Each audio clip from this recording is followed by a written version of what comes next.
एक religious figure एक training centre में अपना सरमन या स्पीच दे रहे थे। उसमें उन्होंने ये बताया, जैसे कि रिलीजियस फिगर का काम होता है बताना कि अच्छा क्या है, बुरा क्या है, और गॉड के लिए आपकी रिस्पॉन्सिबिलिटीज़ क्या है। तो इस पर एक स्टूडेंट ने, जो कि उसी ट्रेनिंग सेंटर के थे, हाथ ऊंचा किया और पूछा कि हम समझते हैं कि इस ट्रेनिंग सेंटर में हमको इस तरह से एथिक्स सिखाने के लिए रिलीजियस फिगर्स को बुलाया जाता है, मगर अगर गॉड का इतना ही इंसान पर कंट्रोल है तो फिर इंसान बुरे काम क्यों करता है। उस पर वो मुस्कुराए। उन्होंने कहा कि देखो, वक्त बदलता है, इंसान की ज़रूरतें भी बदलती है। 100 साल पहले कुछ अलग ज़रूरतें थी, आज कुछ अलग तरह की नीड्स है। तो उन्होंने कहा कि देखो भाई, ये तो रिलीजियस बुक में भी लिखा है, a man is a god himself if he has a job to do and a wife to love. यानी कि एक इंसान जो होता है वो खुद ही किसी ईश्वर की तरह से साफ सुथरा हो सकता है अगर उसके पास दो चीज़ें हो।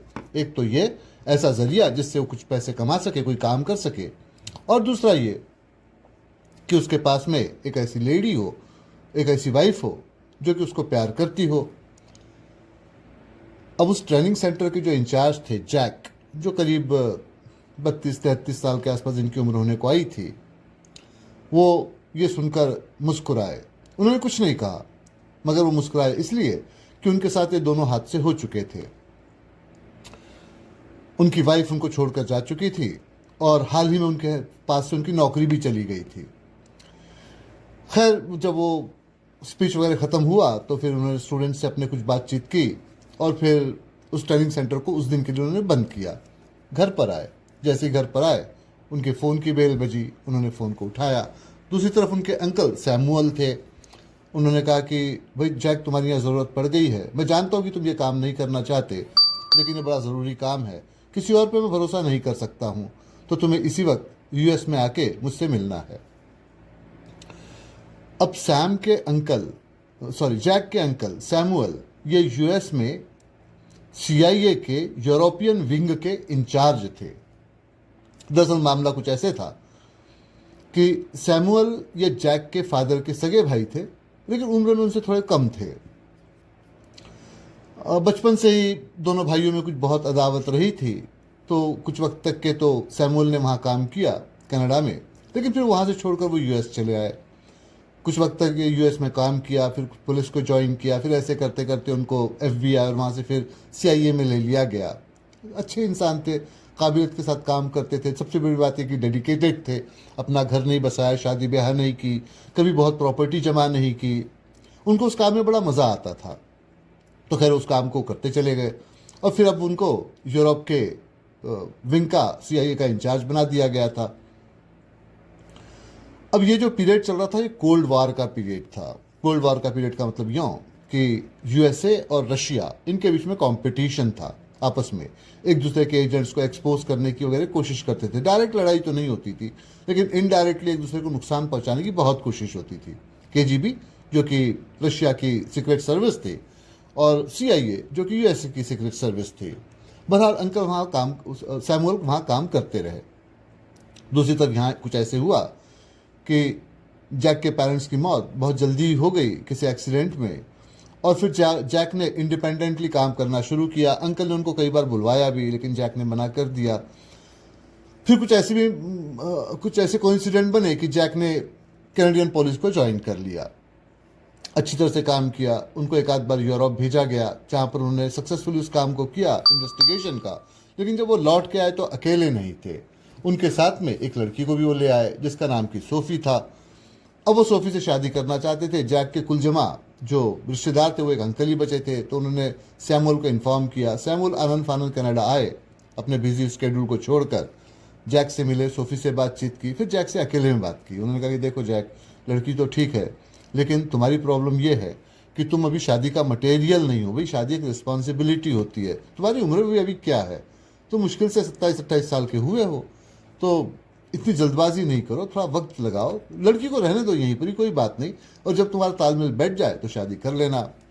लेकिन अब एक तो ऐसा था कि सोफ़ी को जब वो यूरोप से यहाँ लाए थे, उसकी एक ख़ास वजह थी। लड़की को प्यार करते थे ये तो एक बात थी ही, लेकिन ऐसा था कि उन दिनों में, क्योंकि ये 1970s का कुछ पीरियड चल रहा था, तो उन दिनों में तो कुछ ये था कि यूरोप की इकोनॉमी कोई बहुत अच्छा नहीं कर रही थी।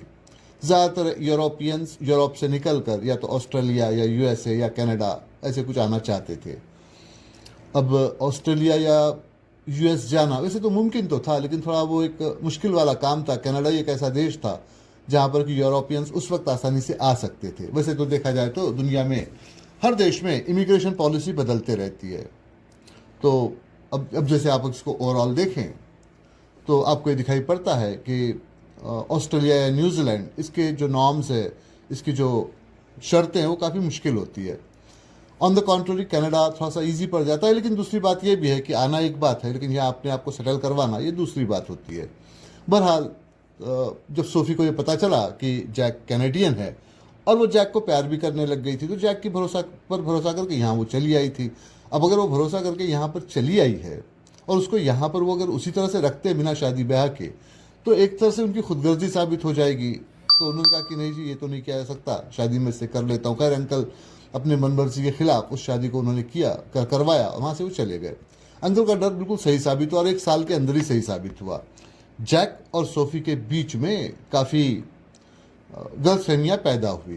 खैर छोटी मोटी गलतफहमियाँ थी वो तो अलग बात है, लेकिन 2 जो बड़ी गलतफहमियाँ थी वो कुछ इस तरह की थी। एक तो ये कि जैक की नौकरी, पुलिस में काम करते थे, रात बेरात बाहर रहना होता था। खैर उससे सोफ़ी को एतराज़ नहीं था, लेकिन जो दूसरी मुश्किल थी वो ये कि कैनेडियन पुलिस फोर्स जब काम करती है, खास करके रात के वक्त, तो जैसे कि एक कार है जिसमें एक पुलिस वाला बैठा हुआ होगा, मेल बैठा हुआ होगा, अकेला नहीं होगा, उसके साथ में एक फीमेल को भी बैठाया जाता है।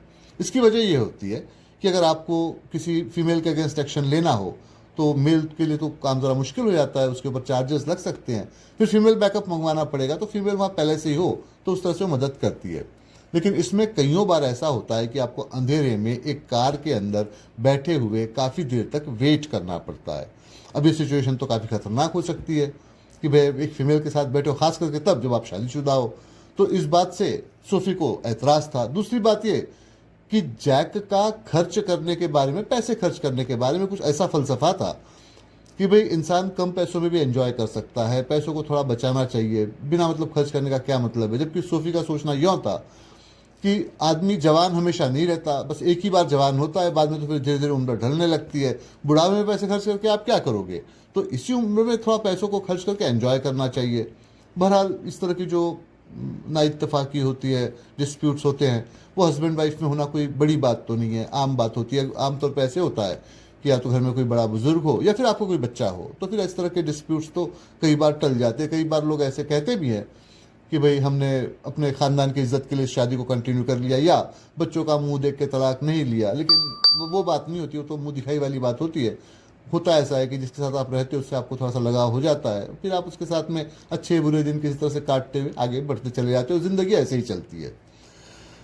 पर यहाँ पर ऐसा नहीं था, ना तो घर में बच्चा था, ना कोई बड़ा बुजुर्ग था। तो जब ये डिस्प्यूट बहुत बढ़ गया तो फिर जैक ने फिर से अंकल को याद किया। अंकल फिर भाग कर वापस आए, सोफ़ी से अकेले में बात की, जैक से अकेले में बात की, और फिर जैक को समझाया कि देखो भाई, मैंने पहले ही कहा था शादी तुमने जल्दबाजी में की, लड़की बुरी नहीं है, लेकिन इसकी जो एबिलिटीज़ है उसका यहाँ यूज़ नहीं हो रहा है। तो मैं ये नहीं कहता कि इसको तुम तलाक दो, तलाक दोगे तो मेंटेनेंस देना पड़ेगा, वो तुम देना नहीं चाहोगे। मैं लड़की से बात करता हूँ, इसको हम लोग ऐसे करते हैं कि एक सेपरेशन करवा लेते हैं म्यूचुअल कंसेंट से। लड़की अपने रास्ते जाए, अपने तरह से काम करे, तुम अपने रास्ते लग जाओ। अगर कभी 2, 3, 4 साल के बाद कभी ऐसे लगे कि भाई तुम लोग साथ रहना चाहते हो तो फिर से यूनिफाइड हो जाओ। पहले तो जैक को बात थोड़ी अटपटी लगी, लेकिन फिर अंकल ने जब सोफ़ी को भी बुलाया, बैठाया, सारी बातें समझाई, दोनों हस्बैंड वाइफ तैयार हो गए। इस तरह से उनका सेपरेशन हो गया, तलाक नहीं। अब सोफ़ी उस शहर को भी छोड़कर चली गई। जैक वहाँ पर कुछ वक्त तक काम करते रहे, लेकिन जैसा कि था अब उनका दिल थोड़ा सा उससे उचाट भी हो गया था, जो कि नेचुरल था। ऐसे में अंकल ने जैक को यूएस बुलवा लिया। वो यूएस आए, कैनेडियन फोर्सेस से उन्होंने रिज़ाइन कर दिया।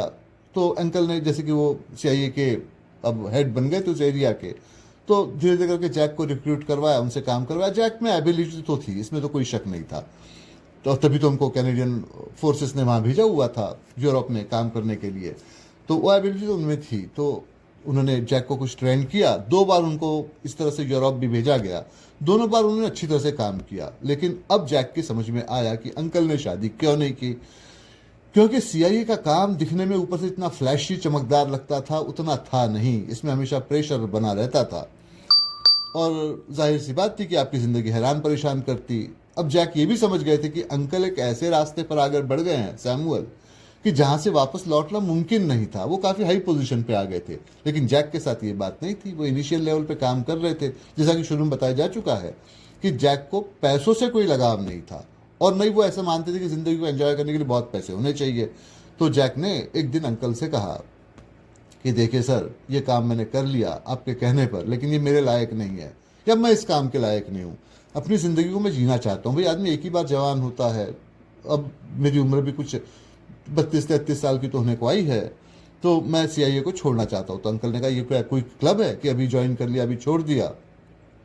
लेकिन फिर जब जैक ने अंकल पे काफ़ी जोर डाला, तो फिर उन्हीं के एक साथी ने, जिनका नाम कि एलेक्स था, जो उनसे उम्र में काफ़ी बड़े थे, उन्होंने मदद की।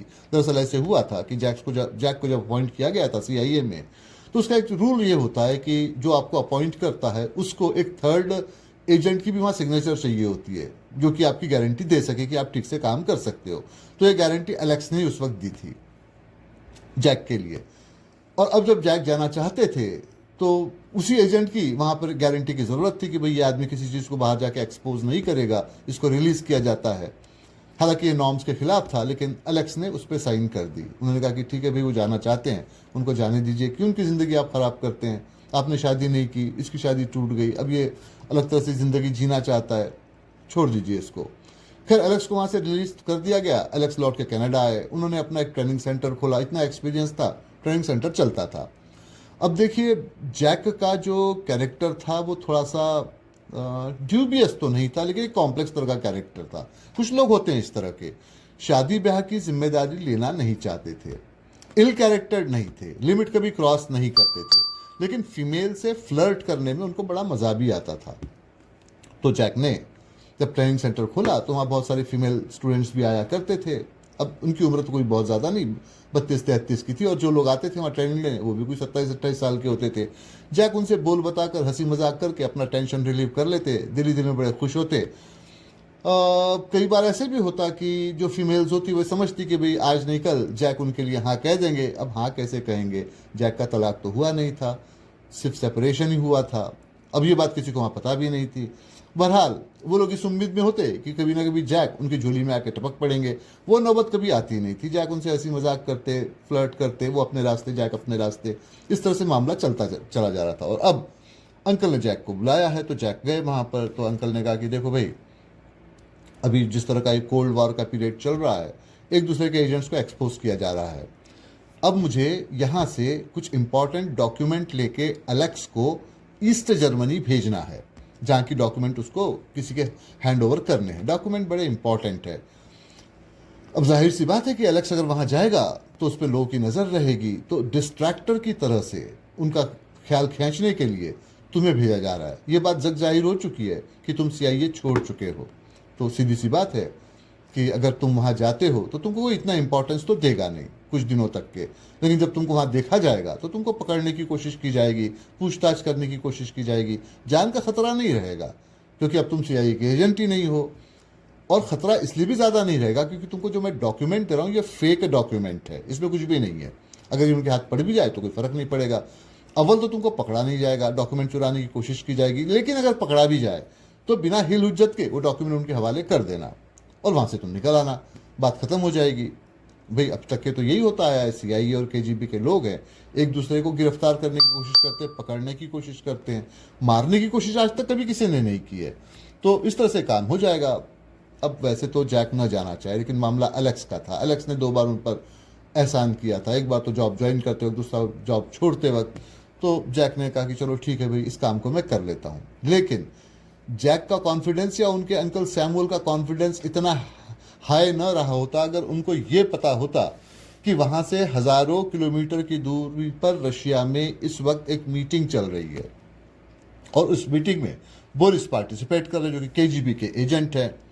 उनके इंचार्ज उनको ये बता रहे हैं कि ईस्ट जर्मनी में बहुत जल्दी ही CIA के एक्स एजेंट जैक आने जा रहे हैं, उनके पास में इम्पोर्टेंट डॉक्यूमेंट है और जैक को गिरफ्तार करके उन डॉक्यूमेंट्स को लाना है। बोरिस को अपने कानों पे भरोसा नहीं हुआ, क्योंकि जैक से उनकी टक्कर इसके पहले 2 बार यूरोप में हो चुकी थी। पहली बार तब जब जैक उनके कब्जे में आ गए थे, लेकिन जैक नौसिखिए थे और वैसे भी बोरिस की आदत नहीं थी कि किसी की जान वो ले लें, और दूसरा यहाँ बहुत सारे वहाँ विटनेस भी थे। उनकी नज़रों में बोरिस खूनी नहीं बनना चाहते थे, तब उन्होंने जैक को जाने दिया था। लेकिन साल भर के बाद ही जैक वापस फिर दोबारा किसी और मिशन पर आए। बोरिस को इस बात का पता नहीं था। बोरिस के पास कुछ डॉक्यूमेंट्स थे, जैक ने उन डॉक्यूमेंट्स को चालाकी से चुराया, वहाँ से वो भाग खड़े हुए। बोरिस की इसमें काफ़ी फजीहत हुई थी। असल में तो ये तक के हो गया था कि उसके बाद में उनको KGB ने कुछ वक्त के लिए सस्पेंड भी कर दिया था, उनका डिमोशन भी हुआ था। उस बात का अफसोस बोरिस को अब तक के था। उनको लगा कि भाई पहली बार में जैक को मार देते तो उनके साथ में सारा कुछ नहीं होता। ये इकलौता बट्टा था जो उनके ऊपर अब तक के लगा था, वरना अब तक तो सारे सक्सेसफुल काम कर रहे थे। तो अब उनको ये कहा जा रहा है कि वहाँ जैक आ रहे हैं, तो उन्होंने कहा कि ये हमको खबर कैसे मिली? तो उन्होंने कहा कि भाई देखो, हर जगह डबल एजेंट होते हैं, हमारे पास भी हैं। अब ये डबल एजेंट क्या होता है ये भी जान लीजिए कि जैसे CIA है, KGB है, इनके अपने अपने एजेंट्स काम करते हैं। लेकिन कुछ वक्त के बाद में ये जो एजेंट्स होते हैं, कुछ वक्त के बाद तो नहीं, सभी तो नहीं, लेकिन कुछ, ये डबल एजेंट की तरह से काम करने लगते हैं, आपके लिए भी और उनके लिए भी। एक ऐसे ही मशहूर एक किस्सा था किसी माइकल रुडोल्फ का। तो वो इस तरह से काम किया करते थे और कुछ वो 20 साल तक के उस तरह से वो डबल एजेंट की तरह से काम करते रहे। आखिर में उनको पकड़ा गया बड़ी मुश्किल से, फेक न्यूज़ वगैरह देकर, और तब उन्होंने मुस्कुराते हुए कहा था कि भाई आप लोगों को मुझे पकड़ने में इतना वक्त कैसे लग गया। बहरहाल उनको जेल में डाला गया, वहाँ से फिर वो जिंदा वापस भी आए, फिर रिटायर्ड होकर वो रहने लगे। इस तरह का कुछ वो मामला था। तो इस तरह के डबल एजेंट तो हुआ करते हैं। तो उन्होंने कहा कि भाई किसी डबल एजेंट ने हमको इन्फॉर्मेशन दी है, तो ये इन्फॉर्मेशन रिलायबल है, उसको पकड़ना है जिंदा। तो उस पर बोरिस ने कहा कि देखिए, उससे मेरा 2 बार मुकाबला हुआ है और उसको मैं बहुत अच्छी तरह से जानता हूँ। लगने में जैक ऐसे लगता है कि नौसिखिया है, पर ऐसा नहीं है। उसका दिमाग बहुत तेज़ चलता है, डिसीजन बहुत जल्दी लेता है। सबसे बड़ी बात है कि उस पर हनी ट्रैप बिल्कुल नहीं चलता। हनी ट्रैप मतलब जैसे कि खूबसूरत लड़कियां वगैरह होती हैं, उनको पास में भेजा जाए, बहला फुसला के लाया जाए। तो उसने कहा कि भाई वो लगता तो रोमांटिक है, हनी ट्रैप का उस पर कोई असर नहीं होता। तो ऐसे आदमी को जिंदा पकड़ना ये करीब करीब इम्पॉसिबल है। जहाँ तक मैं समझता हूँ, वो जान दे देगा, अपने आप को गिरफ्तार तो नहीं करवाएगा। हो सकता है कि डॉक्यूमेंट्स भी वो ख़त्म कर दे, उस तरह के जला दे, तो हमारे हाथ तो कुछ लगेगा नहीं। तो उस पर इंचार्ज ने कहा कि चलो ठीक है, तुम चाहो तो उसकी जान ले सकते हो, लेकिन वो डॉक्यूमेंट्स को वहाँ से निकाल कर लाना है। बोरिस ने कहा कि चलो ठीक है, ये काम को कर लिया जाएगा। अब ये बात का पता दोनों को नहीं था, चाचा भतीजे को, मतलब जैक और सैमुअल को। तो बहरहाल जैक वहाँ से निकल कर जब आ रहे थे, तो अंकल ने उनसे कहा कि देखो, 2 बातों का ख्याल रखो। पहली बात तो ये कि तुम जा रहे हो ईस्ट जर्मनी, जो कि पूरी तरह से रशिया के कब्जे में है। वहाँ से तुमने मुझे कांटेक्ट नहीं करना है, कभी भी कांटेक्ट करोगे बात खुल जाएगी। जो भी कहना है यहाँ आके कहना है, या वेस्ट जर्मनी में आके कहना है। और दूसरी बात यह कि वहाँ पर हमारा एक एजेंट है जिसको मैंने छिपा के रखा है, वो तुम्हारी मदद करेगा, तुम्हारे सामने नहीं आएगा पर तुम्हारी मदद करेगा।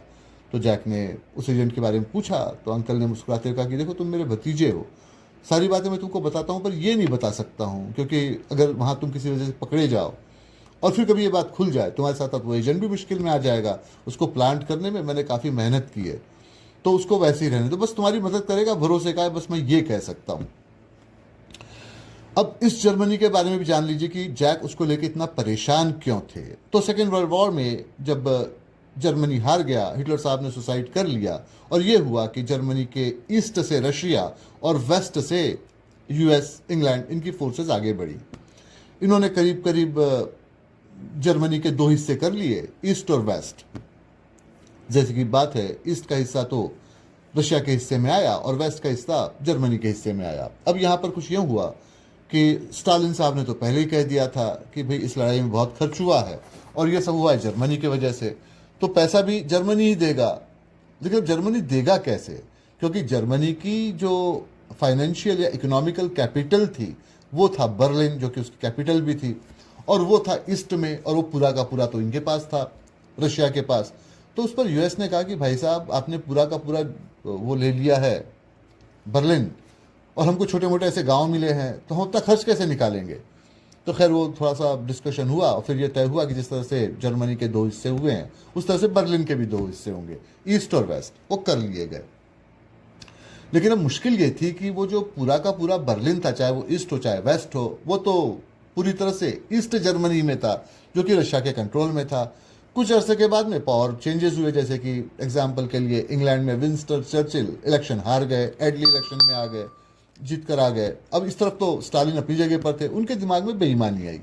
उन्होंने सोचा कि भाई इनके पास में तो बर्लिन में पहुंचने का कोई रास्ता नहीं, कोई सड़क नहीं, कोई ट्रेन नहीं, हमारी रहमकरम पर यहाँ पर ये रहते हैं। उन्होंने पूरी तरह से उसको ब्लॉक कर दिया, बर्लिन को, और सोचा कि भाई ये परेशान होकर अपने आप ही छोड़ के चले जाएंगे। वैसे हुआ नहीं। यूएस और इंग्लैंड ने फिर ये किया कि एयर फोर्सेस को भेज कर अपने लोगों को वहाँ मदद पहुंचाई। वो एयर फोर्सेस ने इतना अच्छा काम किया कि वहाँ का बच्चा बच्चा उनको प्यार करने लग गया था, क्योंकि वहाँ के पायलट्स वगैरह वहाँ के बच्चों को चॉकलेट देते थे। इससे इनकी रेपुटेशन बढ़ी। और ये भी हुआ कि इससे थोड़ी सी बदनामी भी हुई रशियन फोर्सेस की।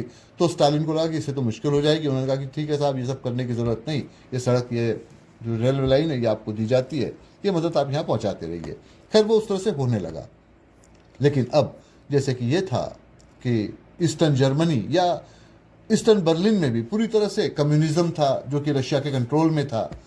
अब जबकि इस तरफ में जो यूएस या इंग्लैंड के पास था वो कैपिटलिज्म था। उन्होंने वहाँ के लोगों को काम करने की छूट और बाकी आज़ादी दी थी। उनका सोचना ऐसे ही था, जितना पैसा कमाएंगे उतना ज़्यादा टैक्स देंगे, उतनी जल्दी हमारा खर्च निकलेगा। दूसरी तरफ स्टालिन के साथ ये नहीं था, वो चाहकर भी वहाँ से कम्युनिज्म को नहीं हटा सकते थे, उसी आइडियोलॉजी में वहाँ पर वो बने थे। नतीजा ये निकला कि धीरे धीरे करके ईस्ट और वेस्ट में फ़र्क बढ़ने लगा। वेस्ट जहाँ प्रोग्रेस करता चला गया, ईस्ट वहाँ नीचे चल गया। वहाँ गरीबी, बेरोजगारी, महंगाई बढ़ने लगी। जाहिर सी बात थी, जब ऐसा होगा तो लोग वहाँ से निकल कर वेस्ट की तरफ भाग कर आएंगे। भाई अगर सारे लोग वेस्ट में आ जाएंगे तो इसमें रहेगा कौन, और जब इसमें कोई रहेगा ही नहीं तो हमको टैक्स कौन देगा। तो उन्होंने बनाई बर्लिन की दीवार कि भाई इसको पार किया नहीं जा सकता है। उसको पार करने के चक्कर में कई लोग मरे, ईस्ट के ईस्ट में रह गए, वेस्ट के वेस्ट में रह गए। खैर बाद में 1990s के पास आते आते तो दीवार तोड़ी गई, पर वो एक अलग किस्सा है, ये तो उसके पहले की बात चल रही है। तो अब ऐसे ईस्ट जर्मनी में जैक को जाना है।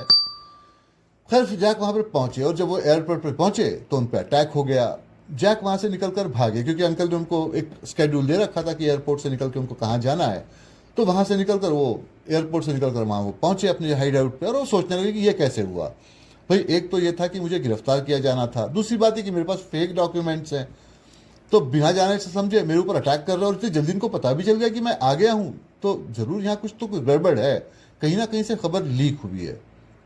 बहरहाल जब वो छिपने की जगह पर पहुंचे तो उन्होंने वहां पर सोचा कि एक बार तो उस डॉक्यूमेंट को देख ही लूँ कि क्या है। उन्होंने उस पैकेज को खोला, और जब पैकेज को खोला तो सन्न रह गए। भाई वो फेक डॉक्यूमेंट नहीं थे, वो ओरिजिनल डॉक्यूमेंट थे। जाहिर सी बात थी कि अंकल ने गद्दारी तो नहीं की है।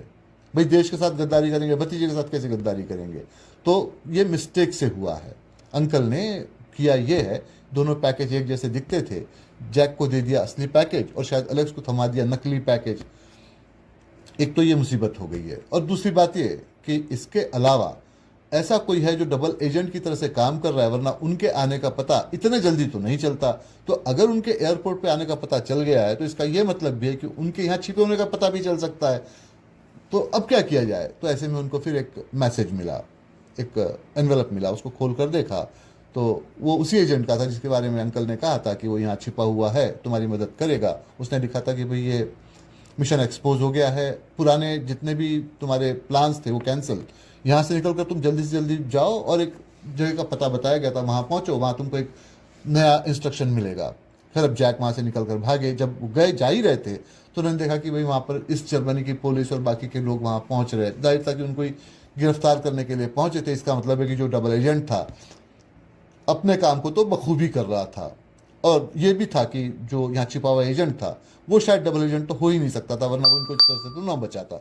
बहरहाल वहाँ जाके छिप गए कहीं पर जहाँ उस एजेंट ने बताया था। कुछ वक्त के बाद में उस एजेंट का दूसरा मैसेज मिला कि एक फलाना सा गांव है, यहाँ से थोड़ी दूरी पर है, वहाँ पहुँचो, वहाँ तुम्हारे लिए एक पैकेज रखा है, उस पैकेज को उठा लेना। फिर जैक वहाँ से निकले, उस गांव में पहुँचे तो वहाँ पर कोई किसान टाइप कोई आदमी था। उसने कहा कि भाई आपका ही वेट कर रहा था, आपके लिए पैकेज दिया गया, इसको ले लीजिए। उन्होंने पैकेज को देखा, अलग से जाके अकेले में खोला तो उसके अंदर देखा कि रैट रिपेलेंट यानी कि चूहों को भगाने का जो एक रिपेलेंट होता है, स्प्रे होता है, वो उसमें था। उनको ताज्जुब हुआ कि ये यहाँ क्यों भेजा गया है, वो भी काफ़ी बड़ा पैकेट। उसके बाद में फिर एक लेटर था मैप के साथ में, तो उसमें लिखा हुआ था कि देखो, तो इस वक्त हो तुम ईस्ट जर्मनी में, जो पूरी तरह से रशिया के कब्जे में है। यहाँ तुम बहुत वक्त तक चिपके नहीं रह सकते, मार दिए जाओगे।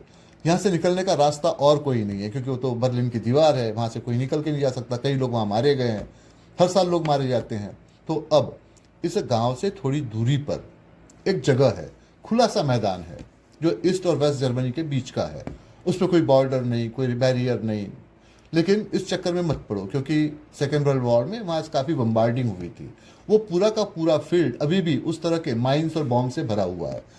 कई बार लोगों ने इसको क्रॉस करने की कोशिश की, वहाँ से वो मारे गए हैं, तो वहाँ से वो नहीं जा सकते। लेकिन वहाँ पर पहले कोल माइंस थी जर्मनी की, कोयले की खान जिसको हम कहते हैं, अंडरग्राउंड रास्ता।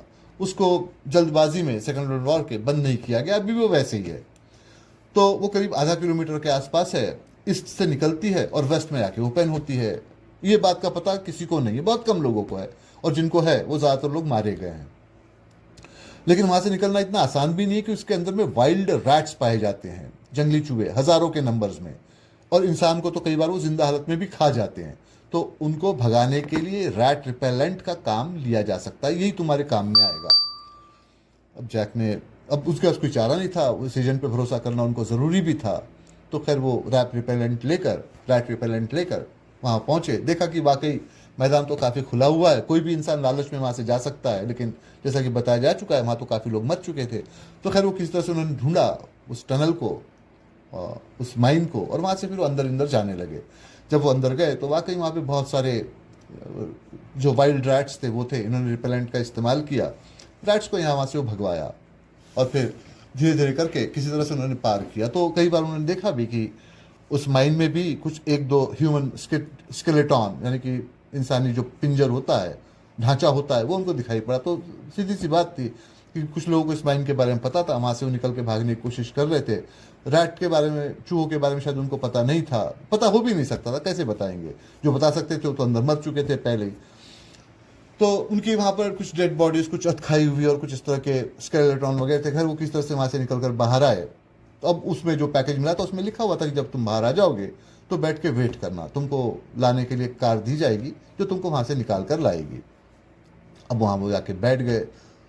कुछ अंधेरे में वो पहुँचे थे, धीरे धीरे करके सनलाइट होने लगा, और जब वो सनलाइट निकल आया तो उन्होंने देखा कि उनकी जो पीछे की झाड़ियाँ हैं उसमें कुछ सरसराहट हुई।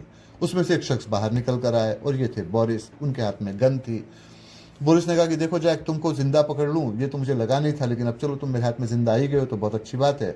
बहुत जल्दी तुमको गिरफ्तार करने के लिए यहाँ लोग आएंगे, और तुमको यहाँ से रशिया भेजा जाएगा। देखो ये पर्सनल मैटर नहीं है, पूरी तरह से प्रोफेशनल है।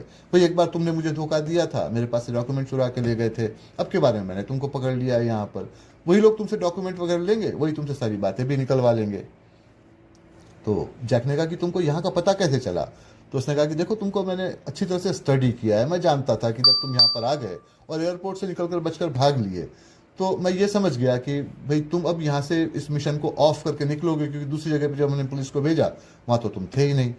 अब हम खड़े हैं यहाँ वेस्ट जर्मनी में, जो कि मेरा इलाका नहीं है, मेरा इलाका तो ईस्ट जर्मनी है। तो मैं समझता था कि तुम इसी टनल का यूज़ करोगे किसी ना किसी तरह से, क्योंकि ये इकलौती जगह जहाँ से तुम निकल कर आ सकते थे। तो यहाँ पर मैं पहले ही पहुँच गया, मैं तुम्हारा वेट कर रहा था। अब वो अपनी बात कह ही रहे थे कि उनके पीछे की झाड़ियों से कोई और निकल कर आया, और ये सोफी थी, जैक की वाइफ। उसने उसको, बोरिस को कवर किया। उसने कहा, तो बोरिस ने उसको पलट कर देखा। उसने कहा कि सोफी, तुम हमारे साथ काम कर रही हो, तुम इनके लिए कैसे काम कर रही हो? तो सोफी ने कहा कि डबल एजेंट तुम ही रख सकते हो, डबल एजेंट हमारे पास भी है। तो उसने जैक से कहा कि देखो जैक, ये ठीक तो नहीं है, लेकिन इसको मारना पड़ेगा, इसको मारना ज़रूरी है, वरना ये मुझे एक्सपोज कर देगा। तो जैक ने कहा कि इसकी ज़रूरत नहीं है। वो बोरिस के पास गए। उन्होंने कहा देखो बोरिस, हम ये जो काम करते हैं ये एक एजेंसी के लिए करते हैं। दुनिया बदलती है, चीज़ें बदलती है, लोग चले जाते हैं, एजेंसी अपनी जगह पे वैसे ही रहती है। तुम अपने काम को कुछ ज़्यादा ही सीरियस ले रहे हो, इतना तुम खतरा उठा के यहाँ पर आए। भाई एक बार तुमने मेरी जान बख्शी थी, मुझे छोड़ा था जिंदा, उसी का एहसान मैं भी चुका रहा हूँ। अब तुम यहाँ वेट नहीं कर सकते, तुम खड़े हो वेस्ट जर्मनी में, यहाँ तुम मारे जाओगे। तो ये जो माइन है यहाँ से तुम निकल जाओ, ये रैट रिपेलेंट मैं तुमको देता हूँ।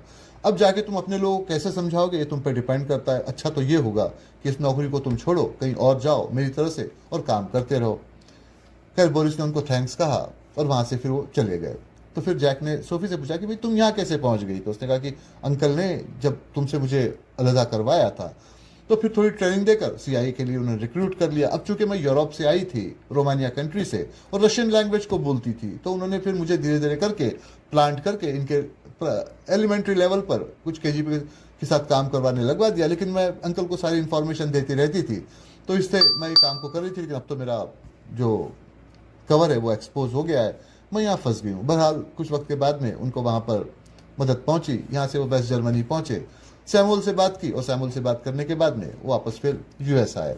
वहाँ बैठे तो सोफी ने कहा कि देखिए साहब, इस तरह से मामला हो गया है, अब मैं एक्सपोज हो गई और इसने बोरिस को छोड़ दिया।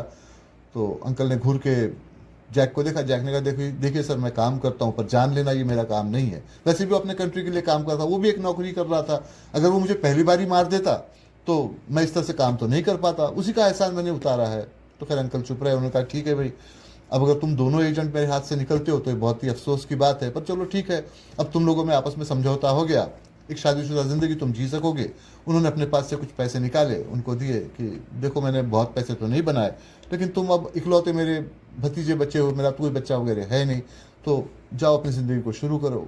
तो सोफी ने जैक को देखा, उसने कहा कि जैक, अंकल को रिटर्न गिफ्ट दो। तो जैक ने कहा कि मेरे पास तो अभी कुछ नहीं है। तो उसने कहा तुम पहले भी कंजूस थे, अब भी कंजूस हो। अरे भाई, इन्होंने तुमको पैसे दिए, इसमें से तुम उनको कुछ दे देते। तो जैक ने कुछ पैसे निकाले देने के लिए, तो सोफी उस पर हंसी। उसने कहा कि तुम पैसे दे रहे हो या कुछ कहीं डोनेशन दे रहे हो? उसने कहा ठीक है अंकल, मैं आपको रिटर्न गिफ्ट देती हूँ। उसने एक पैकेज निकाला, अंकल को दिया। तो अंकल ने उस पैकेज को खोल कर देखा तो उसमें एक रिकॉर्डर था, उसमें उन्होंने प्ले किया।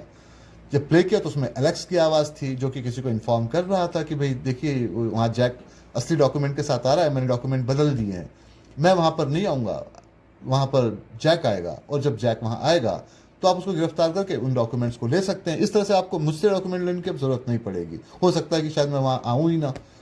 तो अंकल ने पूछा कि ये कैसे हुआ? तो उस पर सोफी ने कहा कि हनी ट्रैप, एलेक्स को हनी ट्रैप के थ्रू, मतलब किसी रशियन लड़की ने प्यार मोहब्बत के चक्कर में फंसाकर डबल एजेंट बना लिया था, इस तरह से वो काम कर रहा है। खैर उसके बाद में एलेक्स को वहाँ गिरफ्तार कर दिया गया और फिर यहाँ से सोफी और जैक निकलकर कनाडा चले आए, जहाँ आज वो हस्बैंड वाइफ की तरह से रहते हैं। तो ये सारा किस्सा, आपके जो भी सवाल हो यहाँ रखे, उनके जवाब मैं आपको देता हूँ।